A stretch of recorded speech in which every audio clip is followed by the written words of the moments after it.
जब हज़रत इमाम हसन बिन अली रज़ी अल्लाह अन्हु का विसाल हुआ तो आपकी ज़ौजा शरीफा ने आपकी कब्र पर कुब्बा यानी गुंबद बनाया और 1 साल तक रखा और बादज़ां उठाया। हदीस शरीफ के अल्फाज मुबारक ये हैं, तो माई साहिबा ताबियाँ हैं, अहले बैत इकराम से हैं और आपने ताबीन के ज़माने में ये काम किया, आपको किसी ने मना नहीं किया। सिर्फ 1-2 दिन नहीं बल्कि 1 साल तक उसे रखा।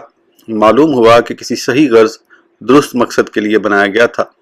जब तक उस मकसद का हसूल रहा कुब्बा भी मौजूद रहा, जब गर्ज मौजूद न रही कुब्बा भी हटा लिया गया। इतनी लंबी मुद्दत यकीनन में से वो किसी से ओझल तो नहीं रहा और ना ही किसी ने हटाने के लिए कहा।